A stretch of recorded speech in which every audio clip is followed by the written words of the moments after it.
Hi there, Homespun Friends, and welcome back. It is great to see you today, and we are going to continue now talking about getting prepared for hard times. You know, we had our little introduction in the last video that I did where we spoke about why do we need to get prepared and what is the spiritual component of being prepared and what are some things that I might could do just to get started and thinking about how to get prepared for a difficult time or an emergency.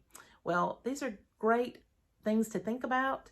And as we jump in today, I want to tell you one of the number one things that you can do to get started in your own life to being prepared for any type of emergency. And that is get your house in order. Get your house in order. Without an efficient plan, nothing can be accomplished. You know, if we don't have a plan, we have no targets, we have no goals, then we tend not to do very much in the way of getting ready. So if we want to get ready, we have to consciously be thinking about specific things that we can do. So get your house in order. Now let's talk a minute about your dwelling place. Where do you live? Do you live in an apartment? Do you live in a single family home? Do you live in an RV? Do you live in the countryside? Do you live in the city?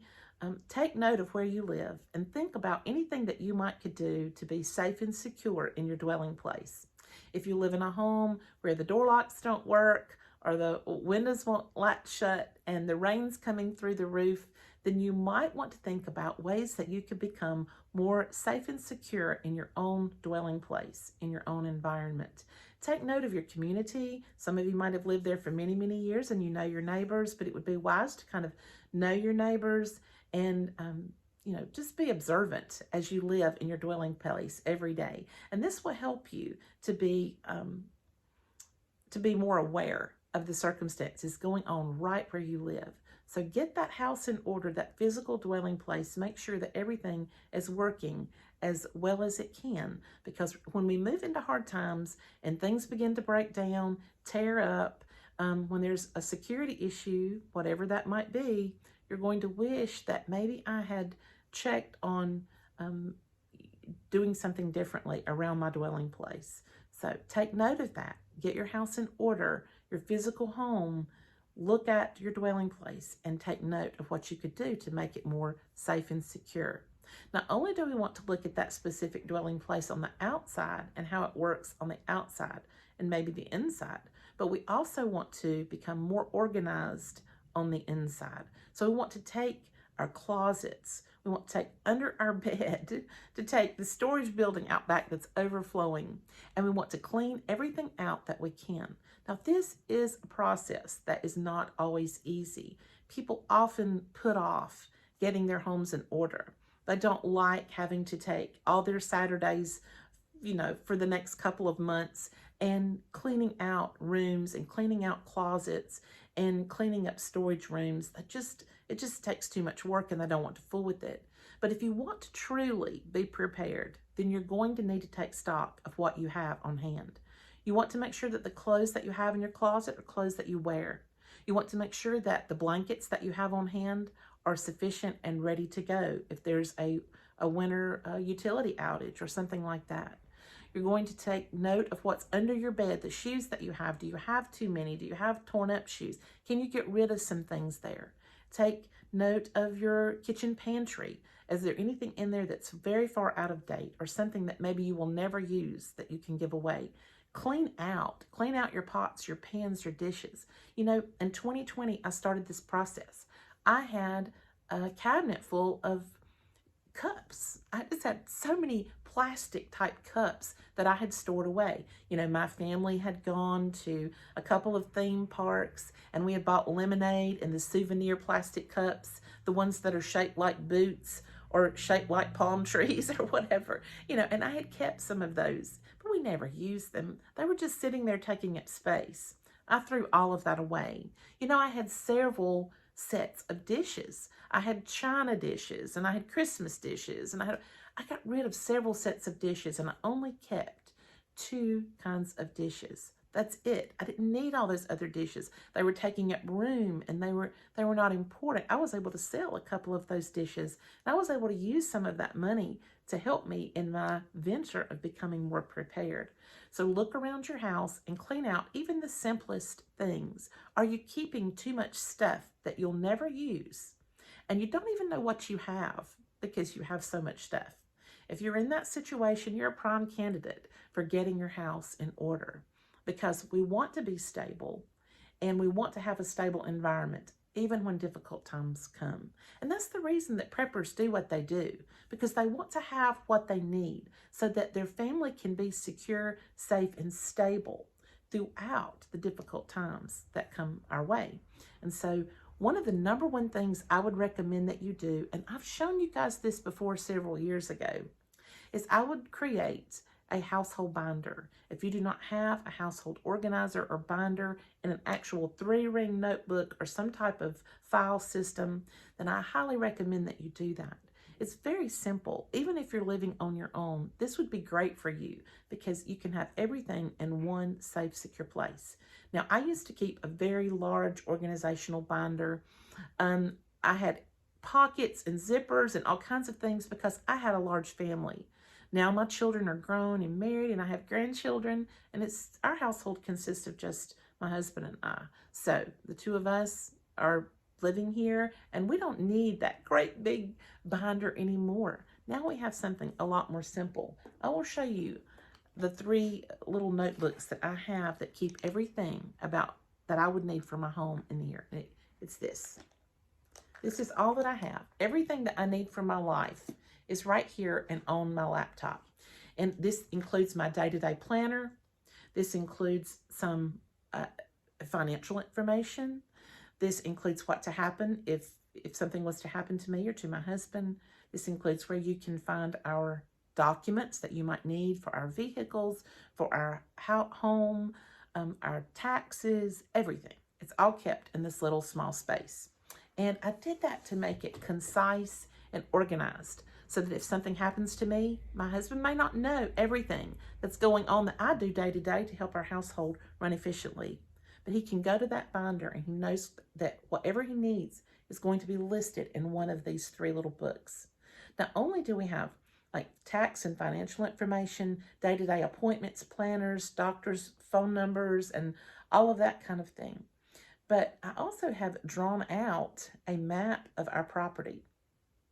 And I have taken note of everything that we have planted since we moved into our home. So if we plant a blueberry bush or a blackberry bush, when we planted our orchard to our side property over here, I took note of every tree, where it's located, when we bought it, and where it is on our property. This is very helpful when you're getting ready to plan out things like having a garden or, being able to figure out, hey, what type of, one of our blackberry bushes died, vines, it died off. We need to replace it. What do we need? What type was that? Where are we going to put that? And so when you run into these complications, having a map of your property is very helpful. Now you may say, I don't need that. I live in an apartment and I don't really have anything. Well, that's okay. You could leave that part out. Maybe there's something else that you would like to include in your household organizational binder or notebook. But I really advise you to get one of these and to get it started right away. You can keep all kinds of important contacts, phone numbers. You can have a running list of goals. If we don't have goals in our lives, then we'll never meet them. We really need to have a conscious goal in order to achieve. Okay? So if your goal is to have 3 months of food, you need to write that down. I need to write down, what do I need to obtain 3 months of food? What do I want to go in those 3 months worth of food? What are the things that I need in my house to make me survive for 3 months? That could be food, water, finances, batteries, communications. It can include a number of things. Write that down in your household notebook and then check off the list as you go down through there so that you're able to see the goals that you're attaining as you go. So it's very, very helpful to have a binder like that, and I would highly recommend it. Now, as you look at your needs, think about the categories of needs that you will have as you begin to prep. What are the areas of need that you have? Well, as humans, we need two things primarily. Well, we need water, number one. Water is a number one need of every human. It goes before food. It is the number one need that we have. So we need safe, clean water. We do need food. We need shelter. We need transportation, right? Many of us might need medicines that are vitamins, things that help us in our day-to-day life. So we have to take stock of what do I need to keep in my home as far as medicines and vitamins, herbs, oils, essential oils, minerals, and other things that we need to make our bodies work effectively. Not only that, we need to take note of our finances. We need to look at our money. Where do we keep our money? What, do we have one bank, more than one bank? Do we have a checking and savings? Do we have any kind of stocks, bonds, 401k, retirement? What kind of monies do we have and what are they worth? If I ask you today how much money that you have accessible to you in cash, would you be able to tell me? If I asked you today, how much money do you have invested in the stock market, or do you have a 401k? What is it worth? Would you be able to tell me without looking? Well, you should, because you should be checking those numbers regularly, like every week, so that you could get a ballpark idea about how much money you have available to you at all times in different areas. You may think, well, I don't have any money. I just am broke. Well, maybe there's a way that you can fix that. Maybe there's a way you can make some money, earn some money, to be able to grow your finances a little bit more. There have been times, and I've told you guys this quite frankly, when my husband and I were in a lot of debt, and we had to work our way out of that one bill at a time, and it was very, very hard, and we never forgot it. And so once you get out of that, you see money differently than you did before. And there's a certain amount of freedom that comes from not having a lot of debt. So maybe work on that in your life as you're going forward. But in the desperate and despondent times that you might have, if you have a great debt on you, you can get out of that. I will assure you that you can do it, and you can manage to have some savings at home. It might mean you have to sell something or take a little bit extra job on the side. There may be something that you need to do in your life to change your circumstances, but you can do it if you try. And so take note of your finances and what you might could do to make your financial situation more stable. Not only that, look at your transportation. Do you have transportation? What do you need for that? Is your car reliable? Do you have two cars and maybe you could get by on one so you could sell one? These are things that you need to talk about in your household.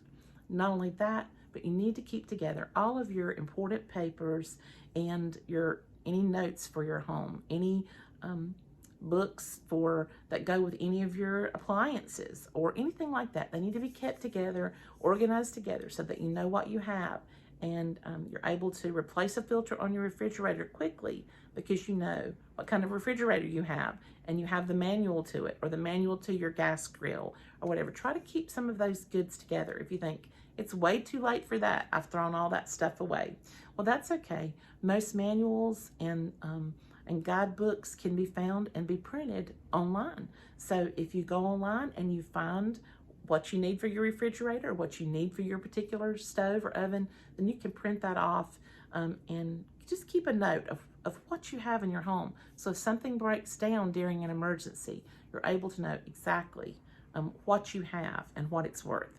And not only that, but be sure to keep track of all of your insurance papers. Make note of your car insurance, your home insurance, any other insurances like maybe your health insurance. Make sure that you have those things together so that in an emergency, you're able to put that together in a book that you can carry or your laptop that you can walk off with.